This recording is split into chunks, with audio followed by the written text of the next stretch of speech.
மீண்டும் தேமுதிகவை பார்த்து எடப்பாடியார் அவர்கள் வந்து ஒரு விமர்சனத்தை வச்சுருக்காப்புல.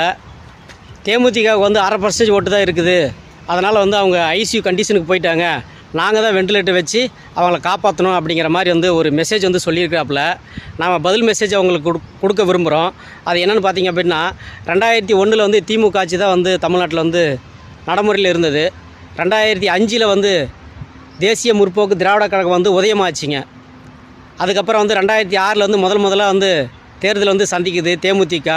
அந்த தேர்தலில் வந்து எந்த திமுக ஆட்சி வந்து நடைமுறையில் இருந்ததோ மீண்டும் அதே திமுக ஆட்சி தான் வந்து 2006 வந்து ஆட்சி அமைக்குது.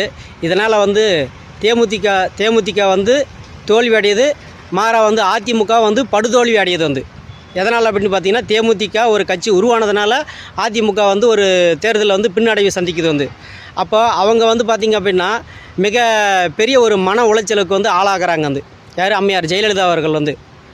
அதனால் வந்து பார்த்திங்க அப்படின்னா அவங்க தான் வந்து அந்த கோமா ஸ்டேஜுக்குங்கிறது அவங்க போகிறாங்க. வந்து தேமுதிக ஒரு கட்சி வந்ததுனால அதிமுக வந்து தோல்வியை சந்திக்குது, அதுவும் படுதோல்வியை சந்திக்குது. வந்து படுதோல்வியை சந்தித்து வந்து ஆட்சியை வந்து பிடிக்க முடியல. அவங்க தான் வந்து கோமா ஸ்டேஜுக்கு போகிறாங்க.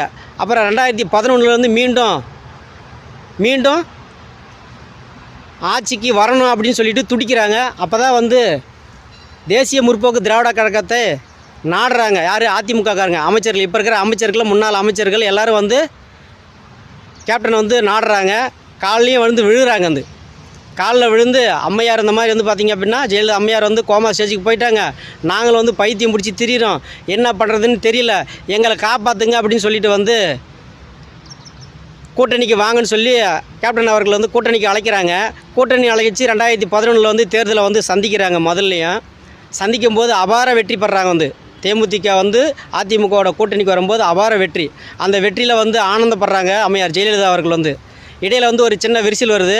பழைய வெடி வந்து பார்த்தா அப்படின்னா எந்த காலில் வந்து விழுந்தாங்களோ அந்த காலையை வந்து வாரி விடுறாங்க. வந்து அதிமுகக்காரங்க வந்து தேமுதிகவை வந்து காலை வாரி விட்டுட்டாங்க. அதனால் நாங்கள் கொஞ்சம் சோர்வடைஞ்சோம் அந்த நேரத்தில். வந்து எடப்பாடியார் வந்து பார்த்திங்கன்னா எப்படியாற்பட்டவர் அப்படின்னு பார்த்தீங்கன்னா, அவருக்கு பதவி வேணும் அப்படின்னா வந்து யாரோட காலில் வேணாலும் விழுவாங்க, சரிங்களா? அந்த பதவியும் அந்த அதிகாரம் கிடச்சிது அப்படின்னா யாரை வேணாலும் வந்து தூக்கி எரிஞ்சிருவாங்க. அப்படியாற்பட்டவர் தான் வந்து நம்ம எடப்பாடியார். வந்து சரிங்களா? நீங்கள் வந்து எங்கள் தேமுதிக வந்து குறைச்சி மதிப்பிட வேணாம், நீங்கள் திமுகவை தான் நீங்கள் வந்து விமர்சனம் செய்யணும், சரிங்களா? அதனால் வந்து தேமுதிக வந்து நீங்கள் விமர்சனம் செய்கிறீங்க அப்படின்னா நிச்சயமாக வந்து நாங்கள் ஒரு பெரிய கட்சிங்கிறது வந்து அது உங்கள் மூலியமாக நாங்கள் தெரிஞ்சுக்கிறோம். வந்து